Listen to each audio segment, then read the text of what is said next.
ใส่แดงนี่คงไงใช่มาติดตามตอนนั้นจัง จะแซ่บแซ่หอมจะตรวจอยู่เลย ให้มาด้วย กินกับปูดอง นี่ก็ว่าตัวนี้ แล้ว ชิมเองชิมหงไม่ได้เฮ้ยมาอ๋อ เพราะว่าส่งจานสบายดีเด้อ เลยยังไม่ถึงว่าสิเนาะว่าหลายคนนี่ว่ามันบ่ว่าได้เนาะบ่ยืนอยู่ผู้เดียว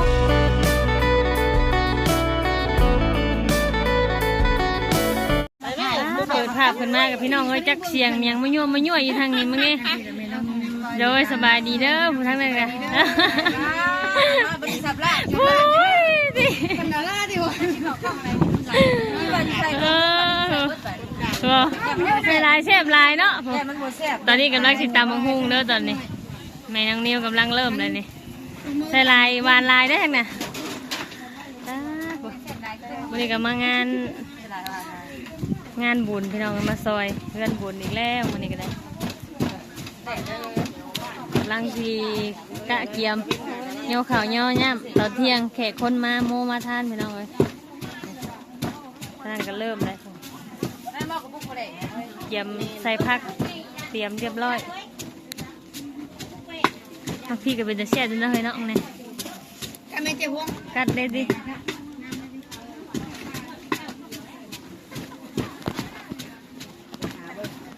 โอ้จับกล้องกันเลยแนวอันขาดบ่ได้ประเดกโดดเด็ดแต่บ่ได้แ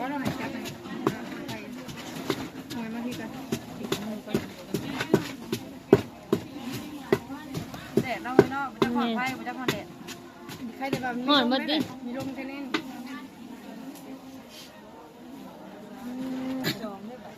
องเจ็บ เคยจองมีตะบวงเลยเฮ้ย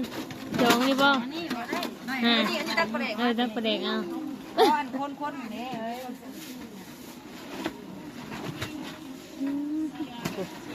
หมอยังอายจนทวนอยู่ไงใช่ไหมเขาเงินหนึ่งเข่าบ่นะหมอหนึ่งเข่า มีกะบ่เอาเนาะเฮ้ยนั่นเป็นยังไงนั่นตักอะไรบ่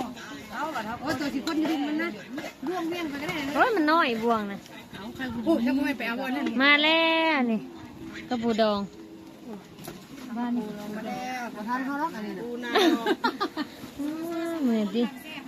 เนี่ยเสพเนี่ยขาดไม่ได้กระปูดอง ที่ว่าที่ทำร้ายว่ะวันนี้ใส่บดอันนี้นะที่ว่าใส่เครื่องนึง เหลือมเลยนะ ลายเราเสียลายเราใส่บดไปซื้อลายด้วยตัวเป็นเนี่ยนะ แนวเด็ด กระปูรองมากกับอยู่เลยซื้อลายบ่บ่เติมน้ำมันมันกล้ามกันเลย เนาะชิมมึงดูฮะนัววะ โอ้ย ไก่เห็ดโต๊ด แม่คนว่าเห็นว่าคนอื่นจะทำซื้อในป้ากันทำให้เลยประหยัดอาเห็นแซ่บเด้เข้มนี่เลย เค็มบ่เค็มนัวบ่ กล่องเลยค่ะเลยขวดนึง3ปุ๊บ กระปูดองใส่หมักตำมะฮง เด็กคนละกล่องมันกล่องนึงก็ได้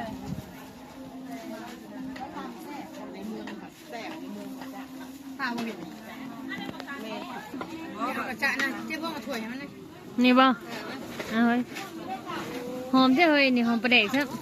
กับปูดองเนี่ยแซ่บงามแต่เฮ้ยน้ำหมกพริกเนาะ มีน้องนิ้วเป็นตำ ทางนี้มีแต่คนรอชิมบ่ทางนี้เป็นกำลังใจให้เซล เขินดิอยากใส่แป้งนัวลายกับญาติอายเนาะ นั่นแหละ ตามสบายได้เลยกันกินได้ทุกแบบได้กัน เอาใส่กบเลย กระเทียมตัวใส่น้ำตาลชงเทื่อเลย เวลาแซ่บเลย ตอนแรกขอใส่เลย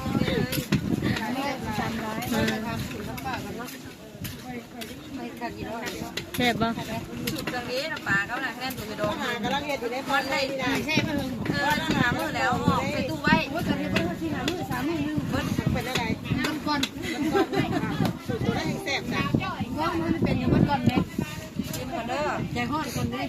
ไปจอบที่นี่ซิมจะจอบ เส้นนั่นเส้นบงฮุงมาให้ร้านไหม แม่สิวันจะแต่ เปียงแล้วบ่เส้นบงฮุงนั่น กระปูกินกันนั่นจ้ะ ให้เสร็จหูคนป้าไปให้นะแซ่บไหม เอาอยู่พุ่นแต่ว่าผักผู้เอาถ้วยไปใส่บ่นั่นจะไปเอาให้ร้านนี่ เอาเนี้ยไป เอาเช่นมะฮุ่งนั่นเอาอยู่ชงพุ่นพากันขูดแต่เมื่อคืนนี่ขูดตั้งแต่2 โมงในโพดเนาะ เอาสองจานไปกันป่วยฮะจุดจานเพื่อนป่วยหนาเข้าไปจับไม่หมูเอาซีเบิร์กันหัวเส้น เป็นยังนะคือหอมอยู่เลย คนกันมึงก็ว่ามึงว่ามึงสิใช้เบิดน่ะในยังอยู่ได้ขนาด คือหอมจะตรวจอยู่ เป็นนัวล่ะมึงใช้เบิดยังอยู่มันจะพอจะมาแซ่บดิเพราะจะแซ่บนะมึงใช้เบิด ไอ้คนตัวนี้เป็นหัวนั่นดีกว่า มันตรงนี้ยังไงไหนเฮ้ยมึงว่านี่ใช้แดงนี่ ผมไงใช่ มาติดตามตอนนั้นจัง จะแซ่บแท้หอมจะตรวจอยู่เลย ให้มาด้วย กินกับกระปูดอง แซ่บนี่ก็ว่าตัวนี้นั่น แล้ว ชิมเองเนาะชิมเอง ว่าตัวนี้นั่นจะกินตัวนี้นะ นี่ชิมน่ะบักซัดก็เอามาเลย อันนั้นที่ให้จอกซื้อไป มาแล้วเสียบงหงมาเลยมาอ๋อ เพราะว่าส่งจานสบายดีเด้อ เลย ยังไม่ถึงกูก็ไม่ได้ทานกูนี่เนาะว่าอะไรกูนี่พี่บอก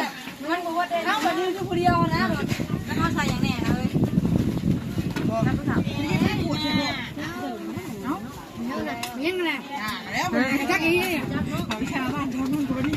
ขอบคุณครับจะหาดินเดี๋ยวนี้เลยทางว่าเดี๋ยวนี้ไม่มีเขาอยู่บ่ เป็นยังนะ แล้วเขาพูดรถไทยว่ะ ว้า เขาพูดรถไทยตามลงไหนมาจบมองบ่แหน่กลัวแหน่ไปจักอีเดียวกัน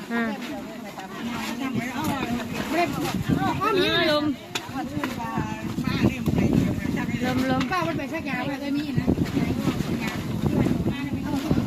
เห็นได้ที่ได้สาวหรือเปล่า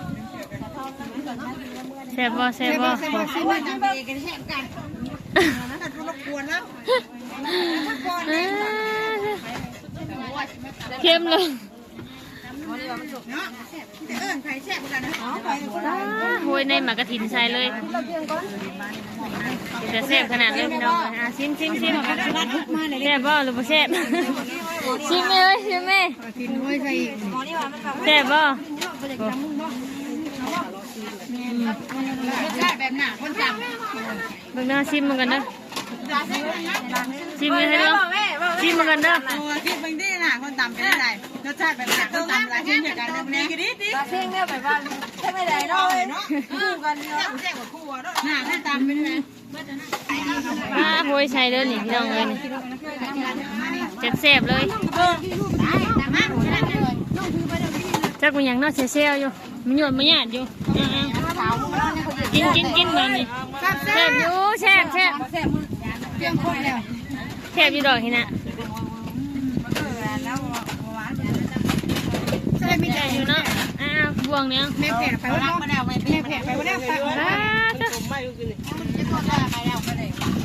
เอาไปแล้วไปแล้วเฮ้ยมันยังไม่ได้กินเลย จำหูสะดวงชิมนะแม่แซ่บบ่ กินแบบนี้แล้วเจ้าบอกกินกับผู้ใหญ่ ชิมแซ่บบ่ทางนี้ เพราะว่ามันลงให้สะดวกชิมมึงนี่ทำใหญ่ๆเด้อกินแซ่บบ่เฮ้ยจะหยุกบุแซ่บพี่น้องเลยมากินตาบงพงน้ำกันเด้อนี่แซ่บเลยดูงานบุญพี่น้องเลยสเวียกใส่งานเพิ่นคือเก่ามีแต่เมฆครัวเบิ่นเลย